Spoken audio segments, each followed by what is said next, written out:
Друзья, всем привет! Прошло 2 недели, и сегодня, 28 февраля, мы вновь встретились в нашем светском клубе, чтобы отвлечься, развлечься, вдохновиться и, конечно, позаниматься рукоделием. О вышивке речь пойдет сразу после анонса. Я все еще вышиваю картину «Базарный день» Теодора Жерара. На экране, друзья, не превью, а изображение картины художника. И, конечно, вы увидите, каких успехов мне удалось достичь в этом направлении за прошедшие 2 недели. Затем последует рубрика «История под вышивку». Мы вновь отправимся в путешествие в глубину столетий. Сегодня нас ждет Греция.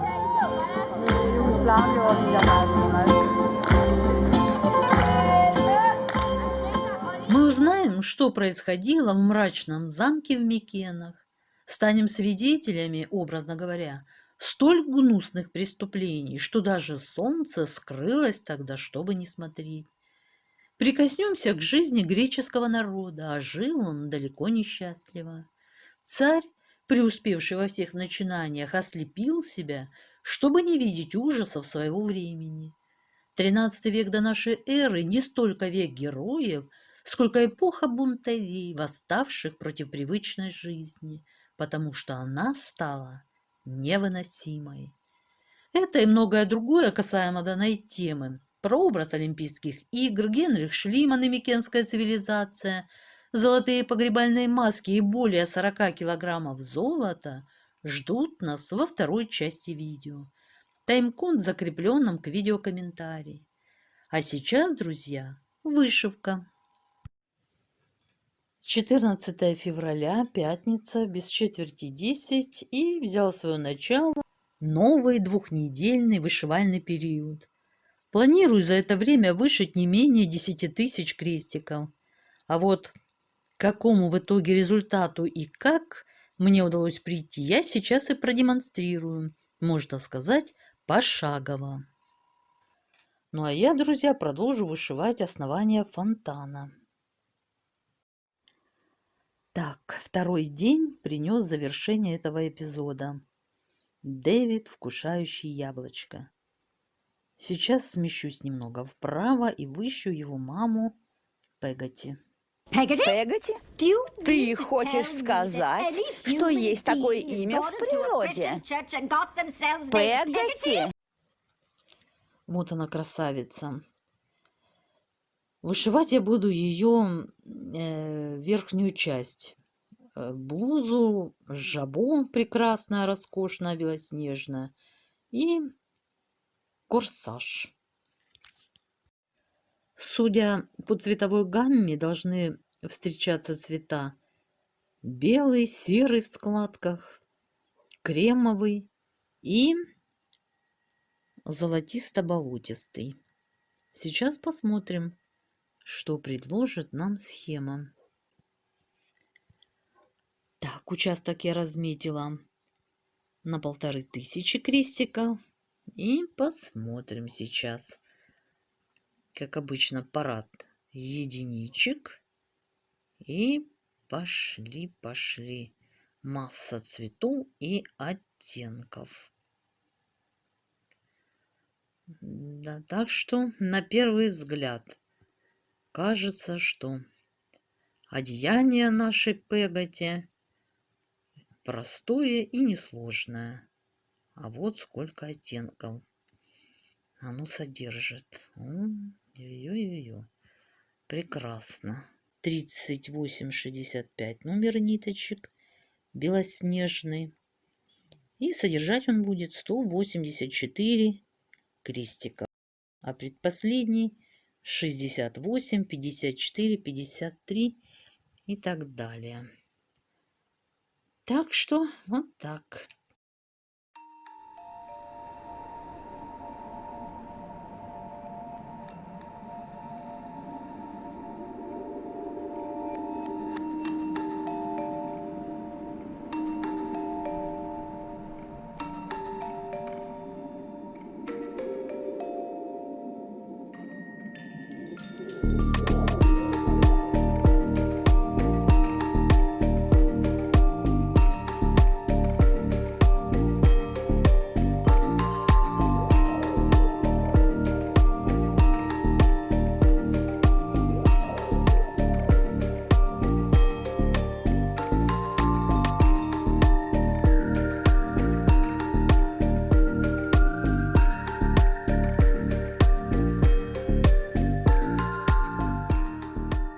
наша красотка Пегати приоделась на 620 воскресных крестиков. Вот такая красавица. Внимательно смотрит на весы и учит Дэвида торговым делам. Так, готова верхняя часть убранства Пегати. Очень нравится ее жабо и так называемая жабуристая блуза белоснежная. Ну, конечно, золотистый корсаж. Все ей к лицу. Все очень красиво. Складочки мягкие, теплые. Так, сейчас разлинею следующий участок ниже. Это будет, конечно, продолжение Дэвида. И приступлю. Не знаю, сколько успею вышить за сегодня еще. Сколько успею, посмотрим. Так, следующий участок, друзья, принесет нам плоды из сада и виноградника Пегати. А вот на весах уже виноград. А на той чаше гиря. Участок богат многоцветием, поэтому и вот такое количество цветов будут применяться в вышивке. Вот это, друзья, все единички. Так, далее пошли двойки, трешки. Вот какие цвета. Красота.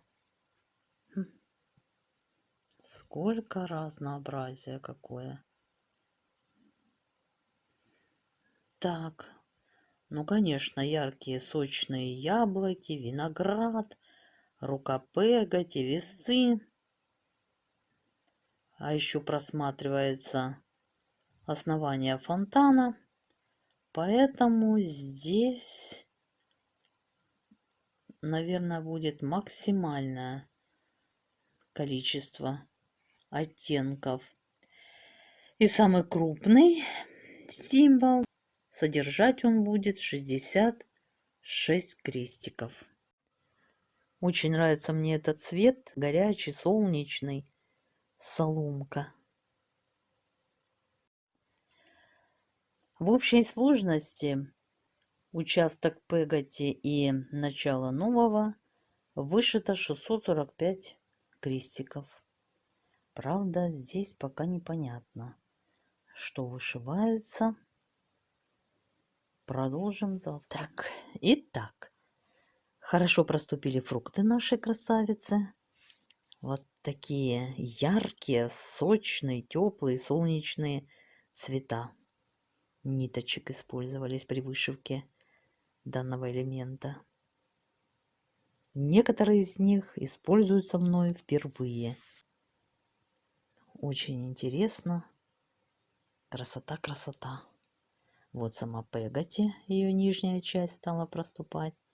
И рука, которая, конечно же, простирается за пределы выделенной области. Это я уже зашла на соседнюю. Ну, ничего, в таком случае она вышьется быстрее. Вот мне нравится вышивать руку Пегати. Сначала я полукрестиками поднимаюсь вверх. Вот остановилась, чтобы снять вам видео. И сейчас раз, спущусь вниз. Вот ее ручка. Так, дары природы поступили на прилавок и хорошо уже проступили на канве. И последний штрих на основании фонтана принес нам окончание данного фрагмента картины. Фрукты привлекают покупателей своим ароматом и спелостью. Идите сюда, старичок, купите редиски пучок. хотите, мадам, я вам перцу продам. 3 дня, друзья, потребовалось мне на его вышивку. Участок сложный, много символов, единичек, закрепок.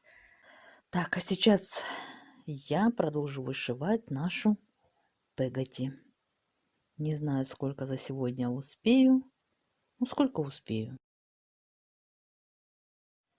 Итого за сегодня с 2 участков 1035 крестиков вышито. Вот так. Пегати молодец. Вышивается легко, быстро, приятно. Хорошие кучки крестиков. Вот сейчас хочу продемонстрировать одно из них. Вот так вышивается ее рука. Все вышивается приятными группками, сплоченными. Нет разброса. Единички, конечно, были, куда же без них. Но так, незначительно, так для порядка больше. Так, Пегати готова на данном этапе. Вот она, наша красавица, торгует дарами природы, выращенными собственными руками.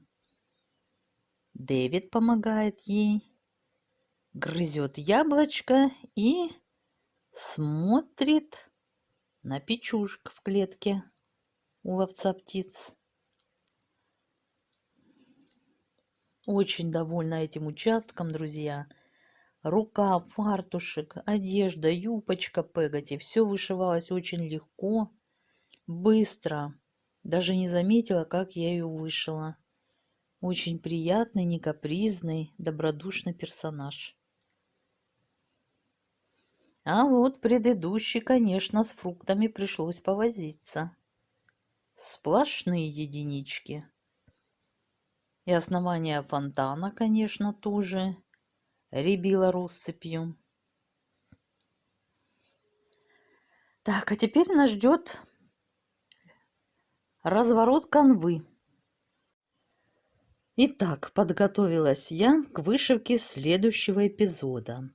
А сейчас посмотрим, что это будет за эпизод. Да, ну, эпизод будет так себе по интересу. То есть я буду вышивать ведерко, низ ведерка нашей загадочной леди и непосредственно саму площадь, ее нижнее покрытие, брусчатку, возможно. Но пока эта часть имеет неопределенную структуру. Возможно, здесь просто земля. Однако, друзья, этот эпизод обещает быть легким в вышивке. Самый массивный символ будет содержать 457 крестиков. Перед ним 370, 250, 152, 103, 97 и так далее. Да. Вот на выделенную область в 2500 крестиков 457 будут одного символа. Вот такая группа масштабная. 1335 крестиков за сегодня. Это участок с Пегати я закончила. И вот новый. Сегодня 22 февраля плюс 300 крестиков. Немного, но тем не менее есть.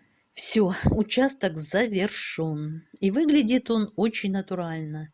И земля под ногами, и солнечное пятно, и ведро. И да, ведерко наполнено наполовину. Тяжелого нашей хозяюшке поднимать нельзя. Где-то неподалеку ее супруг что-то важное для себя выбирает. И сейчас поспешит к ней на помощь. Эта семья молодая. Дама-блондинка готовится, как мы видим по картине, стать матерью. А ее муж, соответственно... А я готовлюсь стать отцом.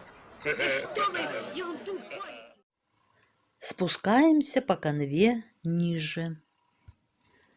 Следующий участок принесет нам хозяйственную утварь для еды, питья и хранения припасов. Так, здесь тоже встретит нас цветовое многообразие. От ярких, сочных, жарких, красных, оранжевых, желтых, до холодных, глубоко синих, сиреневых, фиолетовых, ну и, конечно, коричневых с многообразием серых. Вот такой участок. Интересный будет. Некий набросок уже сделан, двигаемся дальше. Так, плюс 1035 крестиков. Результат стабильный. Так, уже поздно, надо останавливаться. Посуда уже хорошо просматривается. Осталось вышить немного, и ею уже можно будет пользоваться по полной программе.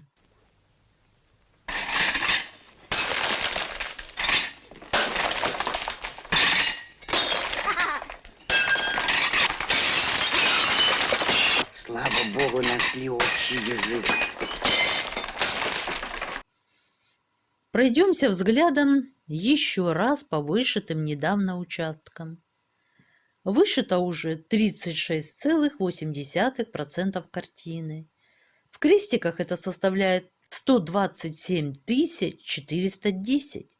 За прошедший период мне удалось вышить 10 740 крестиков. Да, друзья, мне удалось выполнить запланированное. И впереди еще нас ждут 219 040 крестиков. Итак, достижения обозначены, результаты продемонстрированы, впечатления озвучены. Вот мы и подошли с вами ко второй части видео.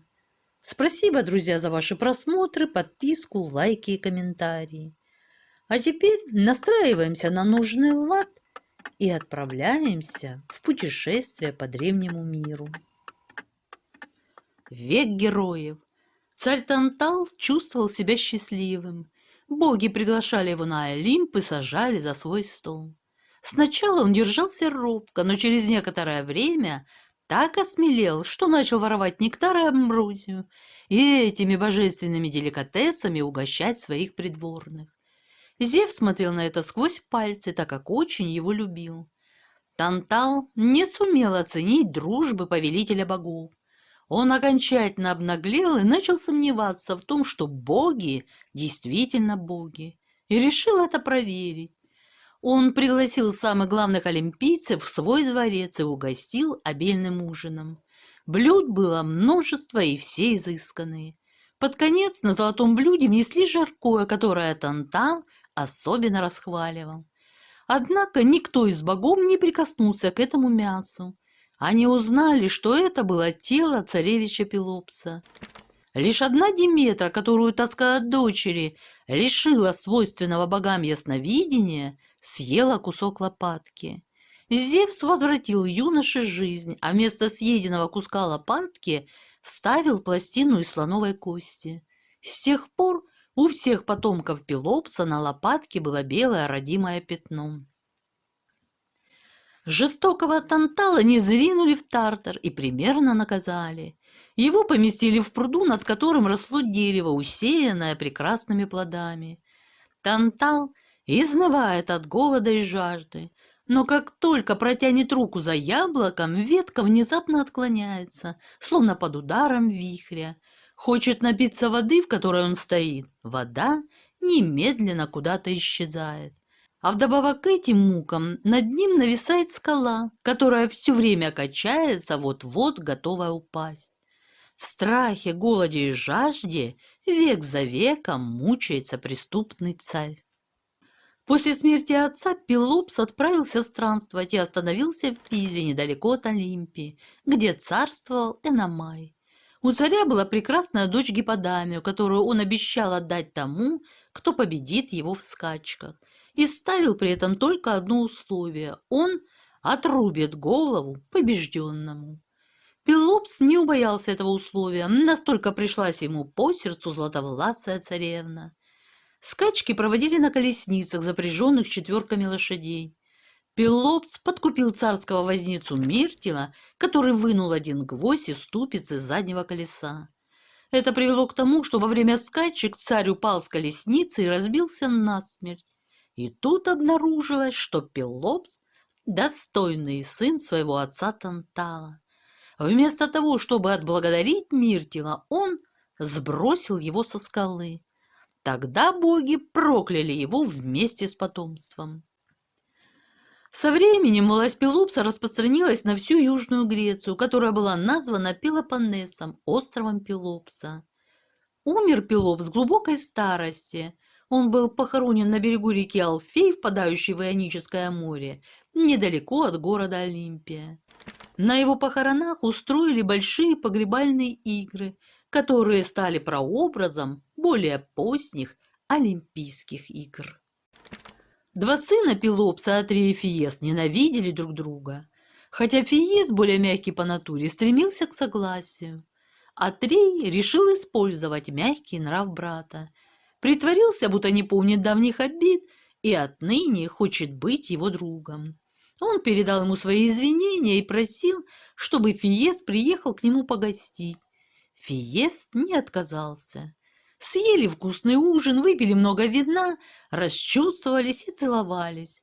А под конец пиршества, когда уже помолились богам и Фиес должен был отправляться домой, Атрей приказал принести корзину и подал ее брату. В корзине лежали головы двух сыновей Фиеста. Жаркое, которое ему так понравилось, было приготовлено из мяса его детей. Даже солнце скрылось тогда, чтобы не смотреть на столь гнусное преступление. Все это происходило в Микенах, в мрачном замке, окруженном стенами, сложенными из огромных каменных глыб. Среди голых и бесплодных гор, которые своим рыжим цветом напоминали засохшую кровь, правили жестокие цари, любящие золото. Ни один из них не умер естественной смертью. Все погибали от меча, кинжала или яда, чтобы потом вампирами скитаться среди царских могил. По ночам появлялись эти кровавые привидения в сверкающих панцирях с золотыми нагрудниками и золотыми масками на лицах, в пурпурных плащах, обшитых золотыми бляхами. Чтобы умилостивить сверкающие привидения, на их могилах приносили многочисленные жертвы, давали им пить кровь, которую они так щедро проливали при жизни. 8 золотых масок в витринах Афинского археологического музея, сияющие, притягательные, неотразимые. И уже почти 100 лет у множества людей они вызывают одни и те же вопросы. Какая драма в златообильных Микенах смежила эти набрякшие веки? Какие ароматы вдыхали эти прямые носы? А эти слишком тонкие губы? Что за молитвы они шептали? Какие приказы выкрикивали? Каких яств и напитков касались? Кого целовали? И кто целовал их? А это треугольное лицо с лихо закрученными усами и окладистой бородой. Неужто оно являет нам облик могущественного Атрида Агамемнона, царя царей, дочери убийцы, обманутого супруга и поверженного победителя? 8 ликов словно укрылись от нас завесой вечного сна. Однако освещение меняется, и играющие тени оживляют бесстрастные маски. Они утрачивают неприступность и вот уже как будто улыбаются. Губы кривит ироническая усмешка. Нет, мы не Атрей, не Фиес, не Агамемнон, не Менелай, не Игис и не их дети. Мы жили раньше, еще до Троянской войны. Мы построили первые дворцы на Пелопоннесе. Мы сражались, носили драгоценности, пили из чаш, что стоят в соседних витринах. А если вы хотите заставить нас поведать о созданной нами цивилизации, обратитесь к поэтам, драматургам, художникам античности, к нынешним археологам, дешифровщикам неизвестных письмен, ко всем этим фантазерам, превратившим легенду в историю. Герои древности продолжали существовать. Будучи призраками, они не давали покоя воображению исследователей. Гигантская когорта писателей и поныне в музыке, стихах или прозе воспевает их подвиги и печальную судьбу. Еще задолго до Гомера, создавшего Илиаду и Одиссею, исполнители священных песнопений возвеличивали первое греческое чудо. Все были уверены, что эллинский мир в XIII веке до нашей эры сверкал несравненным блеском. Но сколь роскошным не представал бы в эпическом освещении восстановленный Микенский мир, он явно требовал драматической формы повествования. Мало было просто рассказать про то, как Елену, супругу белокурого Менелая, соблазнил и похитил прекрасный Парис Александр, второй сын Приама. Как ахейцы, жители континентальной островной Греции, вооружив громадный флот и отправившись мстить за оскорбление, опустошили Триаду и устье Дарданелл, а потом гибли и бесследно исчезали на обратном пути домой. Нет, чтобы по-настоящему воскресить те события, их следовало разыграть на сцене. Уже в VII веке до нашей эры рапсоды в пышных костюмах соревновались, представляя на суд публики искусство мимики и диалога. Уже тогда в Сикионе и Фивах трагические хоры пели о страданиях великих героев. Театр, одухотворяемый приключениями людей и богов эпохи Троянской войны, пытался вернуть их к жизни. Были и серьезные, вдумчивые исследователи, такие как Фукидид, Диодор, Страбон, Плутарх Павсаний. Чтобы придать истории глубину, они искали исчезнувшие микенские города и памятники, поставленные героям. Они описывали циклопические стены крепостей, а также идолов, якобы сотворенных легендарным Дедалом. Правители и цари, вроде Ксеркса, Александра Македонского, Юлия Цезаря и Константина, совершали паломничество в Троаду и бродили по полям, где когда-то стояла Троя. И никто не сомневался в том, что Гомер вещал чистую правду. Но даже лучшие умы, столкнувшись с мифами и руинами, оказывались не в состоянии отличить правдивое от правдоподобного. Для них греческая история начиналась не с первой Олимпиады в 776 году до нашей эры, а во времена, когда фессалиец Эллин, сын спасшихся от потопа Девкалиона и Пиры, дал имя всем грекам.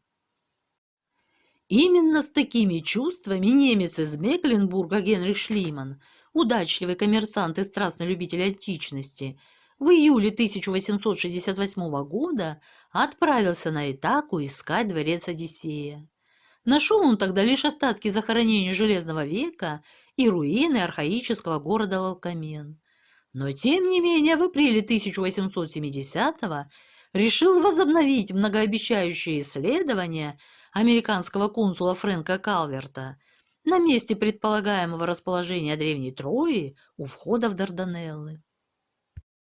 С Илиадой в руках он мерил шагами поле битвы, пытаясь определить место стоянки кораблей и расположение Великой Стены ахейцев к югу от мыса Кумкале. Среди множества существовавших в то время гипотез Шлейман склонился к той, что предполагало искать город Приама и Гектора на холме рядом с деревушкой Гисарлык. Пусть этот холмик всего метров на 30 возвышался над равниной, и обойти его можно было меньше, чем за четверть часа. Пусть он мало походил на описание из Илиады.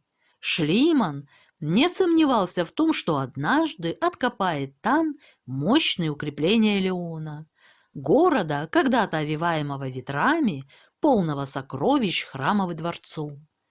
Воодушевленный мечтой, щедро расточая целое состояние, заработанное на торговле индиго, энтузиаст принялся за дело.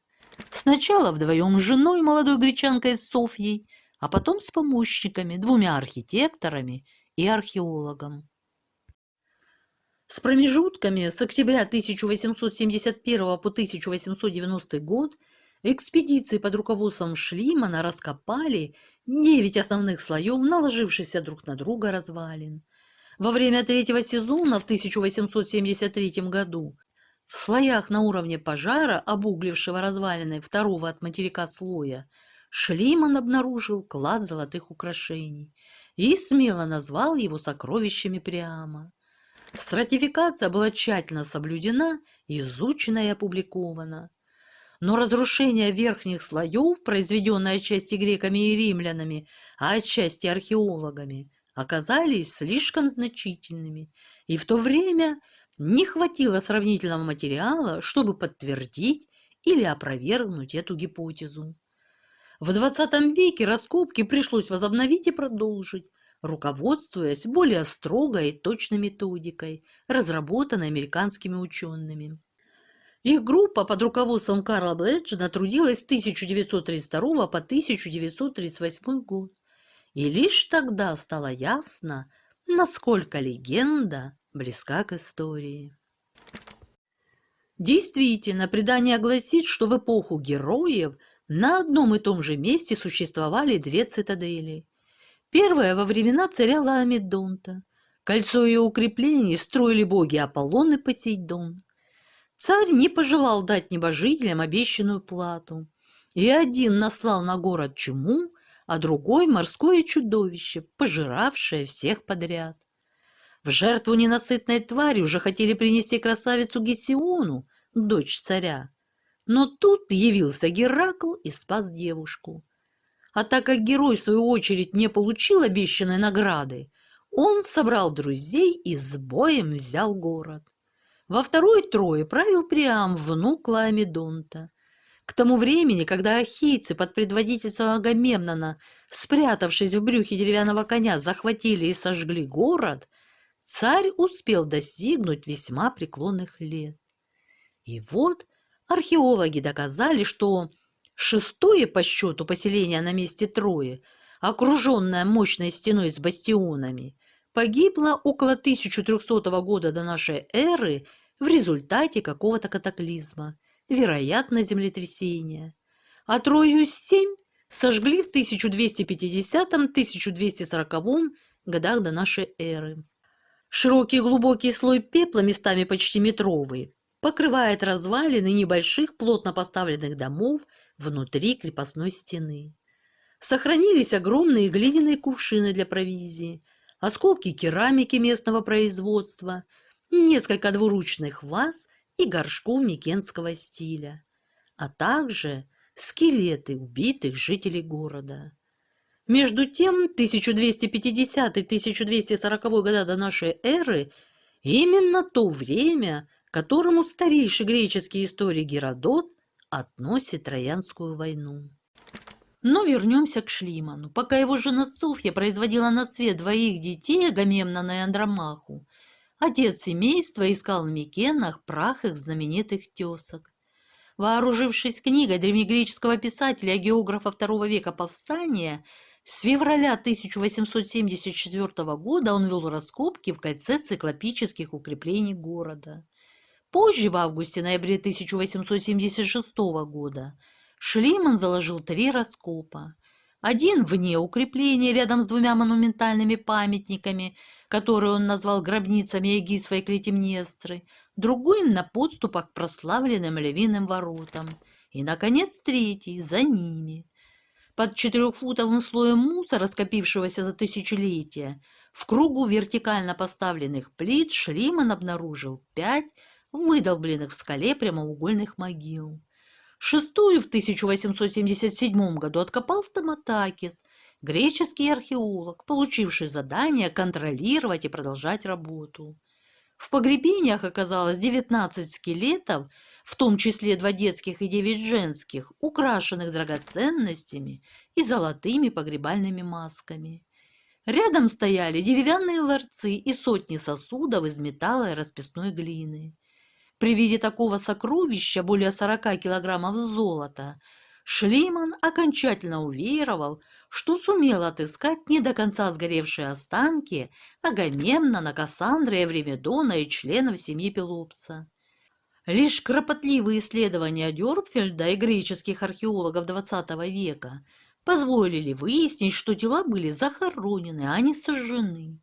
Значит, они не могли считаться останками героев Троянской войны. Кроме того, некрополь хранил как минимум вдвое больше погребений. И, наконец, вся обнаруженная утварь относится к XVI веку до нашей эры, приблизительно 1600-1510 года до нашей эры, а не к эпохе битвы в Троаде. И хотя Шлиман не смог разбудить своих героев, он воскресил микенскую цивилизацию. Его славе не хватало лишь одного украшения – крепкостенного Теринфа, твердыни Прета, Персея, Амфитриона и Еврисфея, место унижения Геракла. Предварительный зондаж в августе 1876 года, раскопки Теринфа Шлиманом и Дёрпфельдом в 1884, Дёрпфельдом и Карра в 1905 впервые явили миру истинную форму дворца Микенской эпохи, причем именно такого, какой описан у Гомера. Пожар, охвативший Трою около 1250 года до нашей эры, знаменует великий момент в истории греческого народа, так как свидетельствует о его бесспорных военных успехах, богатстве и славе. Греки, ахейцы, донайцы и эллины впервые осознали свои единство и мощь.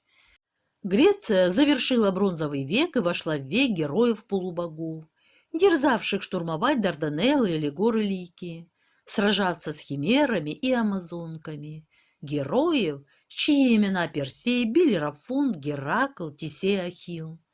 И действительно, современный историк отмечает, что в это время в Греции утвердилась оригинальная политическая система, позволявшая развиться честолюбивым стремлениям и индивидуальным особенностям личности. Чуть позже приход к власти земледельцев-аристократов ознаменовал вхождение Греции в куда более незавидный век – железный. Благодаря греческому морю современники легендарного царя-царей Агамемнона явно пользовались достижениями восточных цивилизаций и во многом превзошли своих предшественников. За крепостными стенами жители городов чувствовали себя в большей безопасности, да и жизнь их была намного лучше организована. Более дисциплинированные военные теперь располагали опасными для врага изобретениями, сотнями боевых колесниц, длинными бронзовыми мечами, легкими и прочными доспехами. Наконец, хорошо отлаженным аппаратом материально-технического обеспечения. Скотоводы выгоняли на пастбище большие стада лошадей, коров, овец и коз, а земледельцы уже не довольствовались выращиванием кормовых или зерновых культур, а сеяли лен, растения, содержащие красители, сажали и обрабатывали масличные, собирали ингредиенты для благовоний, искали и находили новые целебные травы. Корабли ходили быстрее и дальше. Группы авантюристов наносили противнику более чувствительные удары и обогащались. По сути дела, в XIII веке до нашей эры весь материальный прогресс держался на мастерах своего дела – плотниках, писцах, кузнецах, шорниках, тренерах лошадей, ткачах и корабеллах. И все же греческий народ жил далеко не счастливо. Истинной радости жизнь не приносила. Новая веселенькая война не могла ни заменить такую радость, ни дать все необходимое для безбедного существования. Печальное время, век героев. В городе при относительной роскоши, внешнем порядке и сильной власти нравы могли быть весьма утонченными. Но при всем при том царила военная экономия, бюрократизм, кровавые жертвоприношения, усиленная эксплуатация женщин и детей. С утра до вечера трудившихся в мастерских за литр ячменя и горсть смоков. В деревнях слишком много овец и коз, но явно недостаточной посадки зерновых. Гигантская масса неимущих, обреченных ковыряться в земле, пасти скот или кустарничать, имея самый мизерный доход из-за недорода, засухи, эпидемии и войн. Клитемнестра, Антигона, Электра, Пенелопа, Алкеста, Кассандра. Сколько страстных, несгибаемых и несчастных женщин. Гречанка в те дни должна была работать, страдать и умирать ради мужчины. Эдип, выкалывающий себе глаза, обретает значение символа. Царь, казалось бы, преуспевший во всех начинаниях, ослепил себя, чтобы не видеть ужасов своего времени. Другие уходили в заросли на горных склонах или прятались в глубоких гротах. XIII век до нашей эры не столько век героев, сколько эпоха бунтарей, восставших против привычной жизни, потому что она стала невыносимой. Покорителям Трои больше всего недоставало мудрости. Ахейский мир страдал от утраты чувства меры, точнее, от несоразмерности. Его вождям хотелось уподобиться фараонам или хетским владыкам, хотя они вечно враждовали друг с другом. А единственный раз, выступив сообща против Трои, сумели продемонстрировать лишь разногласия и взаимную неприязнь. Многие из них считали себя богами или потомками богов, а им следовало научиться быть людьми. Подобно Гераклу, Эдипу или Ахиллу, они спутали искусство жить с желанием красиво умереть или красиво убивать. Тщетно искать здесь архаическую улыбку, как на древнем Крите. Все, что нам оставила традиция, это несколько имен воинов, вечно оплакивающих свою трагическую судьбу, а на самом деле безрассудство. Эта ущербная, беспокойная и хрупкая цивилизация продержалась не более 400 лет в континентальной Греции и на Пелопоннесе, 200 на островах и всего несколько лет в далеких колониях Египта, Малой Азии или Италии. Осталось выяснить, что за угроза нависла над городками, исчезнувшими между 1230 и 1190 годами до нашей эры. Что их погубило? Можно сослаться на грабительские рейды народов моря, упоминаемых в триумфальных надписях египетских фараонов. Но эти народы не являлись ни македонцами, ни фракийцами, ни иллирийцами, а, по-видимому, жили на берегах Азии и Африки. Микенские письменные источники о них ничего не сообщают. Вся греческая история их игнорирует. А сама организация обороны в Греции, грозные крепости, вербовка армии, крепкие экономические и военные структуры, экспансия и жизнестойкость ахейцев в течение 2 веков исключали возможность внезапного нападения на их земли, тем более банд морских разбойников. Не верится, что военные вожди могли опасаться внешних врагов. Абсолютно все свидетельствует против этого. Независимые правители окружали свои крепости неприступными стенами скорее для того, чтобы защититься от себе подобных, нежели от варваров. Города рано или поздно должны были ослабить многие проблемы. Эпидемии, голод, засухи, наводнения, случайные пожары, кишечные заболевания. Но в первую очередь смертоносные войны с соседями. Чтобы попытаться объяснить катастрофу, уничтожившую между 1250 и 1200 годами до нашей эры столько ладноскроенных дворцов и прекрасно укрепленных твердынь, надо одновременно принять в расчет или сложить вместе несколько причин. Наиболее распространенным мог быть следующий механизм распада.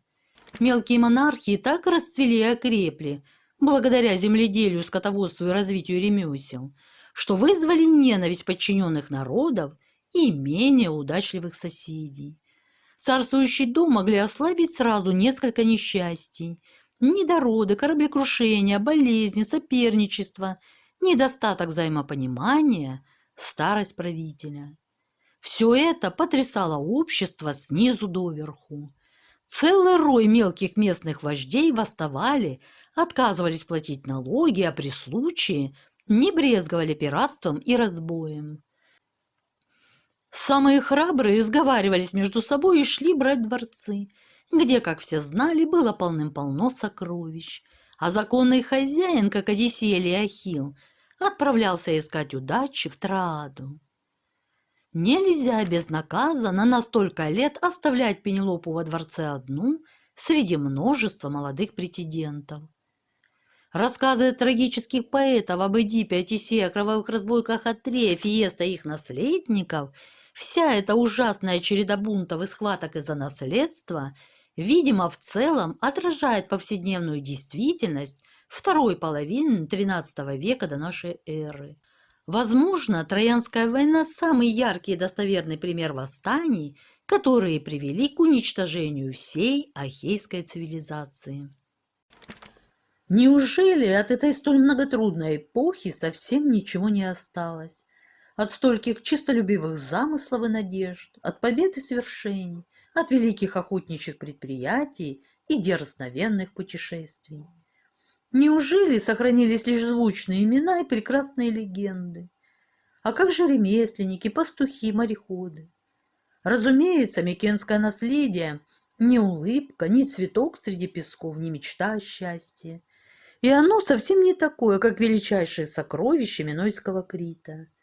Тем не менее, современники Одиссея и Агамемнона тоже оставили грекам первого тысячелетия до нашей эры кое-какие неприходящие ценности, которые дошли до нас.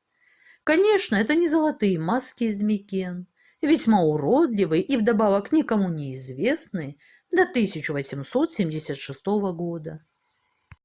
Микенцы оставили нечто гораздо более долговечное, чем все складки их одежд, все сокровища их гробниц, чем все их длинные деревянные галеры, горшки из глины или бронзы и даже великолепные каменные цитадели. Свой дух, идеи, изобретения, мораль. И в первую очередь словарь, которым все еще пользуется человечество.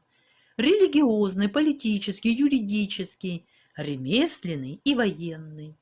Среди тысяч других слов в языках народов мира живут и понятия богов, и народовластие, и архитектура, и врач. Восхваления непокоренных и надгробные песнопения в честь усопших героев подтолкнули воображение эпических поэтов, а потом и драматургов. Греческий театр трагедии родился из реальных драм, случавшихся в Фивах, Теринфе, Аргосе. Микенская Греция собрала поразительную коллекцию примеров для грядущих поколений. Мужчины и женщины, бывшие некогда реальными личностями, превратились в классические персонажи, олицетворяющие различные типы страстных борцов. Отлично зная, что все судьбы взвешены заранее, они обладали именно страстью к опасности, риску, игре. И даже в честь погибших устраивали спортивные состязания. Потомки сохранили их страсть навсегда. Откуда же еще могла взяться любовь нас сегодняшних к открытым дискуссиям, столкновениям идей, соревнованию и конкуренции, если не от эпохи, когда горстка храбрецов не спровергала трон и отправлялась в бесконечные путешествия, открывая новые земли и сражаясь с другими героями? Эдип, Геракл, Ясон, Одиссей. Эти истинные творцы самих себя полагали, что любое чудовище, будь то сфинкс, гидра, дракон или протей, можно победить, воззвав к человеческой воле. Их далекие потомки не забыли тот урок.